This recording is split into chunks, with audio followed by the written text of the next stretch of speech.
Welcome back to Briggs on Books, a truly international talk show. We've been talking to authors all over the world this week about their books, about their process. We've been talking to publishers, editors, agents. There's people out there that will help you get your book published, and we've been talking to some of them. So go to YouTube, which we've just hit 1 million views on our YouTube. Go to YouTube and check some of these people out. It's very interesting. Also, if you're a reader like I am, go watch our videos on YouTube to decide what your next book is. By the way, I like to learn about authors. So many of them have varied backgrounds, been through so many things. This next author is one of the most fascinating we've ever had on. He's done so many things, from being a rock and roll, playing in bands. I mean, the real deal, opening up for major groups, and went through some things musicians go through, get into drug use, intravenous drug use. And when he was about 45 years old, something remarkable happened, and it changed his life. Our guest is Jamey O'Donnell. Welcome, Jamey. Hey, Mike. How are you? Good to be with you. So you did a lot playing in bands. What did you play, by the way? What instrument?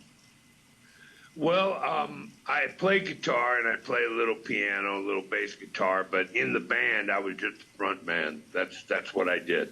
Okay, I just sang. You just sang, okay. And name some of those bands that you opened for. Pretty impressive list.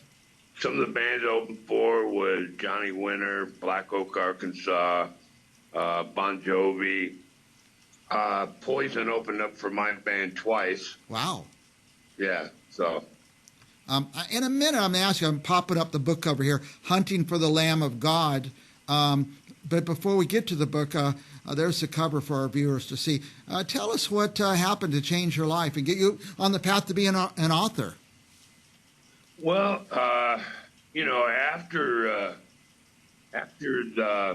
I stopped playing in bands. I mean, the drugs took hold of me, and it became the first and foremost thing in my life. So what I started doing, I started running methamphetamine from California to Colorado, and that's actually how I settled here. And so I got tired of doing that, and got in a little bit of trouble over that. Got out by the hair, by the skin of my teeth, so to say. So I started just using. That's all I was doing out here, was using, and started going to NA meetings and CA meetings and AA meetings, trying to get clean and sober. And I put 30 days here together, then I put maybe 60 days, and I even got a year a couple times sitting on my hands, but I never really could get and stay clean and sober until something miraculous happened for me. I met this woman in Cocaine Anonymous, and we ended up getting married, and we had a kid. And when my son was born, the light bulb went off. I mean, for the first time, and I say this a lot, for the first time in my life, I loved somebody more than I hated myself. Oh, my goodness. And I wanted to get clean for him real bad, and I still hadn't. And then after about 9 months, after he was born, about 9 months old, I ended up leaving. I had to leave because it was a terrible marriage. It was a terrible relationship. She was borderline personality disorder, bipolar, post-traumatic stress disorder, all this stuff that I did not know until after we had gotten married. So I left. I got myself a little 2-bedroom apartment. I immediately filed for divorce, and I headed to an AA club, and I asked somebody to sponsor me to take me through the steps, or the 12 steps of AA, which I had never done before. In the past, I thought that if I went to enough meetings, or if I had enough girlfriends in AA, or played 12-step softball, that would be enough to keep me clean and sober, but it didn't work. So, everybody kept telling me, you got to do the steps, you got to do the steps. So I did them as they say in AA, with the desperation of a drowning man. Yeah. And I did them, and I filed for divorce, and I filed for custody of my son. And lo and behold, I started getting better, and I ended up getting custody of my son. Wow. And I raised him from the time he was 1 year old until, now he's a senior at Benedictine College in Kansas. My God. Good for you. Yeah. Congratulations, by the way. So Thank you. yeah. I say this always, and congratulations about the books. I always say anybody can write a book, but few people can finish writing and get them published and get them out there. Same with a kid. Anybody can raise a kid, but to raise a kid and get them on the right track and into college, it's a lot of steps to get there. And well, something else too about my son. I don't think I told you last time. He's also a double silver Palm Eagle Scout, which is really rarefied air. Yeah, I've never heard of that even. That's a big deal then, I guess. Yeah. So how did you come to write the book, starting with Hunting for the Lamb of God? So I've been involved in politics for quite a while. I actually worked on both the Newt Gingrich and the Ted Cruz campaigns, presidential campaigns. And I've always had a real big interest in EMPs. And during the pandemic, when everybody was shut down and locked down, I thought to myself, man, I know I've got a book in me. So I started writing. I had no idea what I was going to write about. And I sat down on the computer and I just started writing Hunting for the Lamb of God. And my process is pretty much, I'll get up at 2, 3 o'clock in the morning. I go to bed early. And I'll go out on the deck, have a cigarette and a cup of coffee, and talk to God and thank Him for another day. And and then I'll go sit on the computer. I'll either write a sentence or maybe a paragraph, and then I'll get up from the computer and I'll walk around for a little bit, think about what I want to write, come back, and I'll keep doing that all throughout the morning. And I usually wrap up around noon. And my process is to write a chapter a day. Because for me, a chapter is kind of like a book in itself. It is. And for me not to do it that way, it just feels like I'm leaving unfinished business. Mm-hmm. And it's for me, that's how the process seems to work. So it usually takes me anywhere from 3 weeks to a month from start to finish. That's not including editing. Wow. So you're disciplined, very disciplined. Yeah. Or you just wake up. You're probably like me. When we get older, we just wake up. It's not like setting an alarm or anything. I don't have an alarm clock. I don't need one. Yeah. Now, talk about, before we came on the air, we talked about this idea of art imitating life. Tell us about your book, a little bit what it's about, and how it kind of reflects on what's going on in the world today. So Hunting for the Lamb of God is based on the premise of, after years of crippling sanctions, Iran and North Korea both, they've had enough, and they collaborate together, and they decide to take us out. And so what they do is they construct 3 nuclear warheads, and they smuggle them in pieces. They actually smuggle them into Barcelona, Spain, where they construct them. And then they put them on container ships and park the container ships off the east and west coast of the United States. And they fire them into the Earth's atmosphere above us, about 200 miles above us, 3 of them, east, west, and in the center. The third one they smuggle into the Gulf of Mexico and smuggle it up just below the border of the United States into Matamoros. They fire all 3 of them off simultaneously. It creates a super electromagnetic pulse. And what that does, it literally fries everything as far as electrical in the lower 48, southern Canada, northern Mexico, Cuba, and the Caribbean islands, literally throws it back to the early 1800s. No phone service, no internet, no iPhones. No running water, no nothing, no cars, everything completely stops. The cavalry is definitely not coming. Yeah. And so what the book does, it tracks the footsteps of 2 families that live across the street from each other in a suburb south of Denver, Colorado, as they navigate through this dystopian nightmare. So what happens is, too, a lot of people that are around them in their neighborhood, they're not as prepared as these 2 families. 2 families, one of them are preppers, and the one kind of adopts the other one, takes care of each other. But most of the people in the neighborhood, most people only have enough non-perishable food for maybe a week at the most, right? And then after that, what are you going to do? So what they start doing is they start they start hunting squirrels and eating, their dogs and cats and stuff like that. And then eventually they start hunting their neighbors for food. And so that's where hunting for the lamb comes in. But where people ask me, well, what about Christ? Christ is ever present throughout the book. I'm a man of faith, and I put that in my book. And there's one of the protagonists in the book, Jack Price, is a young man who's searching for God in all this chaos and misery, and he finds it. Nice. By the way, your one trick or talent of writing this kind of book is kind of just suspending disbelief, but it's easy to believe any of these scenarios could happen. It kind of was similar to 9/11 when they didn't just send one guy to hijack a plane. They had maybe 5 prongs going all at once, and kind of the same thing in your book where they didn't just send one bomb. They have, 5 things going all at once to simultaneously do this damage. Well, see, and this happens present day. So this happens right after Biden becomes elected president. And, one of the first things Biden did was open up the border. Yep. And so with all that chaos going on, that was a good time for them to do what it was they did. By the way, art imitating life. I thought that when the Hamas came out of Gaza, ran into Israel, attacked, and then ran back, I thought they were just trying to lead the Israeli army into a trap, that maybe there's a bomb waiting for them there.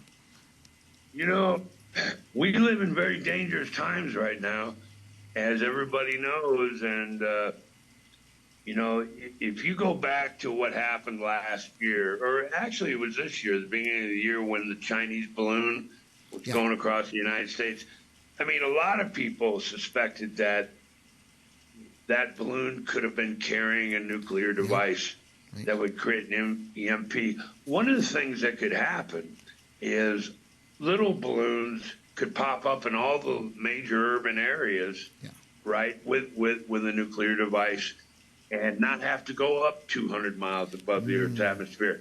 Just go maybe about 5 or 6, 7, 10 miles up and explode a nuclear device and just cripple that particular area of the United States. If you did that in 5, 6, 7, 8 different major cities, I mean, you could almost have the same effect as 3 nuclear warheads 200 miles into space. Right. I mean, you knock out enough cities in the U.S. and we're going to be screwed. Yeah, I think one, and how terrorism works, I think one going up would terrorize the whole country, just like at 9/11. Everything's different now. Boarding planes and things we do is different, so we're vulnerable, no doubt.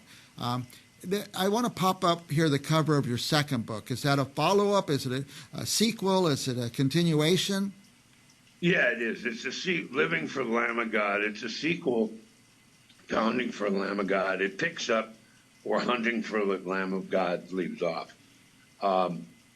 Not to give too much of the book away, but, the families in Hunting for the Lamb of God the 2 families end up leaving the neighborhood, and they end up pushing a bunch of heavily laden shopping carts to a place called Cherry Creek Reservoir, where they find other like-minded families that have created a settlement called New Hope. So at the end of the book, in Hunting for the Lamb of God, there are what they're called hunters, the cannibals, the people that are hunting other humans. And so at the very end of the book, they're feeling pretty safe and secure in New Hope, and a couple cars drive through, and they don't stop, and they suspect they're hunters. So that's where Living for the Lamb of God takes off, continues the story. Amazing. It's I like it. It's dystopian, but it could be right now. It could be next month, next year. So, it could be tomorrow. It could be tomorrow.